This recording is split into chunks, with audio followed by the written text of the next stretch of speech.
As police in Massachusetts investigate the death of baby Bella Bond, the Department of Children and Family Services had numerous contact with Bella's mother in the past. Between 2006 and 2011, child welfare authorities took two other children from Michelle Bond and terminated her parental rights. One child is in the custody of a grandmother and the other child was adopted by another family. And then in 2012 and 2013, DCF investigated reports of neglect regarding Bella. They found there was neglect and eventually closed the case, but have not disclosed any more details on that incident. Rochelle Bond is charged with accessory to murder after the fact. She pleaded not guilty and is being held on $1 million bail. Rochelle Bond's boyfriend, Michael McCarthy, is charged with murder and unlawful disposition of human remains. He also has pleaded not guilty and is being held without bail. I want to bring in psychologist Dr. Tiffany Sanders. She joins me now via Skype to discuss a little bit further about the social worker angle. Good morning to you. Thanks for being with us. Good morning, Lynn. This case is an atrocity to the Department of Children and Families. Tell me why you feel that way, because there are a lot of people, including the union president, that says this is an organization that is overwhelmed. They can't handle the cases that they have on their plate. This is a state issue. It is. Most social workers have many cases under their belt, but that should not prevent them from providing adequate service to the children. Listen, I work with Department of Children and Families, and I know what they have to do in order to determine reunification. Was there any psychological evaluation completed? Did the mother participate in any psychological evaluation? Was Bella assessed for her ability to thrive under the care of her mother?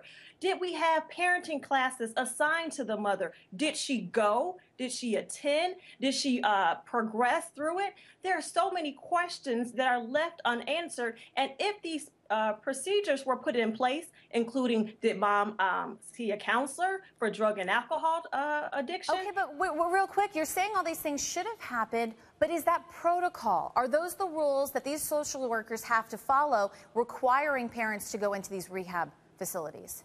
Absolutely. Here in the state of Illinois, these procedures are put in place, and it's necessary because we have to protect children. We have to make certain that the children are placed in the right home.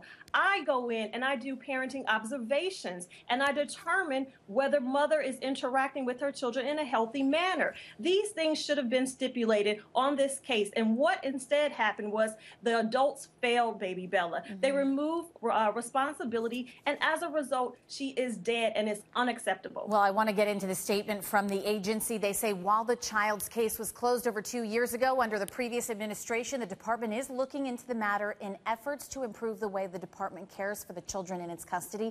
The investigations into the recent tragedies revealed systematic problems with the department, and the new Governor Baker's administration is taking action. Dr. Sanders, I've worked with social workers. I've volunteered at a crisis nursery, and one thing I learned is that there are no orphanages for these children to go to. The goal is to get them back into the home because there are no other places for these babies to go. So what could have happened with baby Bella? Well, what could have happened and should have happened with baby Bella is to even ask the grandmother, could she take care of this child? Because the grandmother had the other child. The baby Bella should have been in foster care. And foster care assumes responsibility until the mother is able to be reunited with her child. Was she suitable? And she was not suitable. Did we do all of our due diligence to make certain that the mother had the skills and the resources to take care of baby Bella? And 2 visits and a child removed, and one of these children have already been adopted, we could not have given baby Bella's mother the benefit of the doubt to assume that she was under the best care, under the best sound mind to care for baby Bella. Well, thank you to you, psychologist Dr. Tiffany Sanders. And the Department of Children and Families officials say after the discovery of baby Bella's body, the agency made sure social workers personally visited thousands of children, and they looked at current and recently closed cases involving children younger than 5 years old.